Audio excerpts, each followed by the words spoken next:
अस्सलाम वालेकुम दोस्तों दुनिया भर में एक नया वायरस की खबरें आ रही हैं कि नया वायरस आ रहा है जिसको नाम दिया गया है ओमिक्रॉन, यानी कोरोना का दूसरा पार्ट भी आप कह सकते हैं। वैसे पाकिस्तानी मीडिया के मुताबिक इसको छठी लहर भी कहा गया है।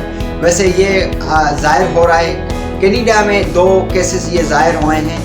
मज़ीद जानने के लिए हम तानिया से पूछते हैं कि आप तानिया थोड़ा बताएं हमें कि किस तरह से ये केसेस ज़ाहिर हुए हैं। आलमी सतह पर कोरोना की नई किस्म ओमिक्रॉन का फैलाव जारी है। गैर मुल्की मीडिया के मुताबिक कनाडा में ओमिक्रॉन के 2 केसेस की तस्दीक हो गई है।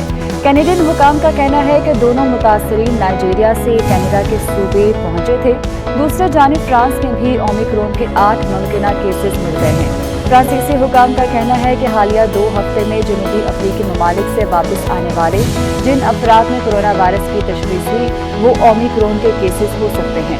उधर बरतानिया में ओमिक्रॉन से मुतासरा मरीजों की तादाद 3 हो गई है, जबकि बरतानवी हुकूमत ने कोरोना की नई किस्म के बायस पैदा सूरत हाल पर गौर के लिए G7 ममालिक के वज़राए सेहत का हंगामी इजलास आज तलब कर लिया है। दोस्तों आपने सुना कि ये 2 केसेस 3 केसेस जो कनाडा से ज़ाहिर हुए हैं और हो सकता है मज़ीद पाकिस्तान बाहर सफ़र के ऊपर भी पाबंदी लगाए, हो सकता है एजुकेशन डिपार्टमेंट पे लगाएं, जिस तरह पिछले कोरोना वायरस के हवाले से इक़दाम किए गए थे। क्योंकि ये नया वायरस है, हो सकता है नए इक़दाम किए जाएँ इस हवाले से। तो मज़ीद अपडेट के लिए इंशाल्लाह मैं आप लोग के साथ हूँ। मिलते हैं अगली वीडियो में, तब तक के लिए अल्लाह।